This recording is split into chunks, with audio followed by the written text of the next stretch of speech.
நாம் சும்மா இருந்தாலும் நம்மளோட மனசு எதையாவது யோசிச்சுக்கிட்டே இருக்குங்க. நல்ல விஷயமா இருந்தால் சந்தோஷமாக இருக்கும். ஆனால் நம்மளை சங்கடப்படுத்துகிற மாதிரி ஒரு நிகழ்வுகள் அதை பற்றி யோசிக்கிறோன்னு வச்சுக்கோங்களேன், எப்படி இருக்கும் நமக்கு? ஆனால் நம்ம ஒரு முறை யோசிச்சுட்டு விட்டுற மாட்டோமேங்க. நம்மளுக்கு அதே அப்படி ஆயிடுச்சு இப்படி ஆயிடுச்சுன்னு அதை நம்ம திரும்ப திரும்ப யோசிச்சுக்கிட்டே தான் இருப்போம். Energy follows thoughts. சக்தி எண்ணத்தை பின்தொடரும்.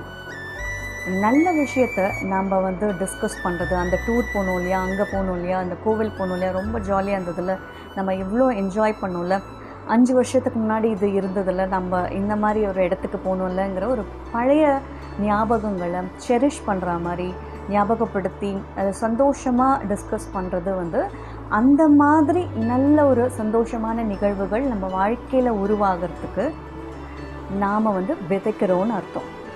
அதை விடுத்து நம்மளை சங்கடப்படுத்துகிற, கவலைக்குள்ளாக்குற, ரொம்ப கஷ்டப்படுத்துகிற ஞாபகங்களை மறுபடியும் மறுபடியும் அதையே நம்ம தொடர்ச்சியாக யோசிச்சுக்கிட்டே இருக்கோம் அப்படின்னாக்கா, அதே போல் ஒரு நிகழ்வுகளை நம்ம வாழ்க்கையில் நாம் உருவாக்கணும்னு சொல்லுதான் இல்லை தானாக உருவாகும்னு சொல்கிறதான்னு எனக்கு தெரியலைங்க.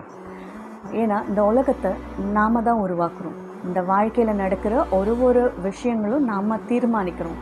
நம்மளோட எண்ணங்கள் தான் தீர்மானிக்குது. ஸோ ஒரு நம்மளுக்கு பிடிக்காத ஒரு நிகழ்வு நடந்துட்டால் கூட அதை இனிமேல் மாற்ற முடியாது. அட்லீஸ்ட் இன்னொரு தடவை அதை நம்ம வாழ்க்கையில் நடக்காமல் இருக்கிறத நம்ம தள்ளி போடலாம், இல்லை நடக்காமலே இருக்கிறதுக்கான முயற்சிகளில் நம்ம ஈடுபடலாம். அதே நபர் மூலயமா தான் நடக்கணும்னு அவசியம் இல்லை.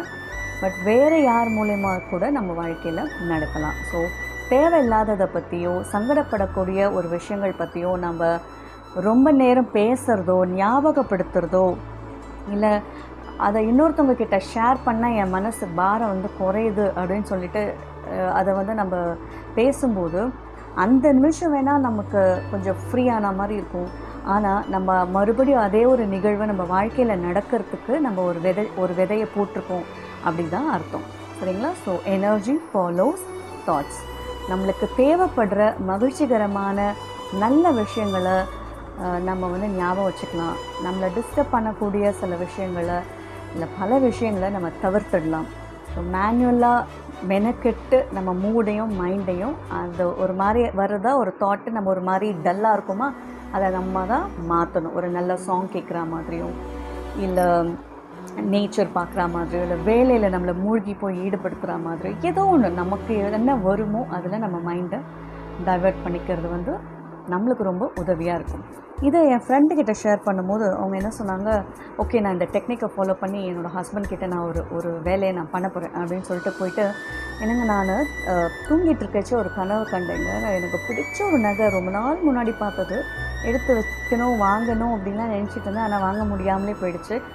கனவுல பாருங்கள், அது வாங்குற மாதிரி நாம் போய் அதை வாங்குற மாதிரி கனவு கண்டேன், கண்டிப்பாக நடக்கும் அப்படின்னு சந்தோஷமாக இவங்க சொல்கிறாங்க. அதுக்கு அவங்க ஹஸ்பண்ட் சொல்கிறாங்க, அப்படியே அதே கனவுக்கு நீ விட்ட இடத்துலேருந்து எனக்கு வந்துச்சு, பில் கவுண்டரில் பார்த்தா உங்கள் அப்பா நின்றுட்டுருக்கிறத பார்த்தேன் அப்படின்னு சொல்லிட்டு அவர் ஸ்மைல் பண்ணாராம்.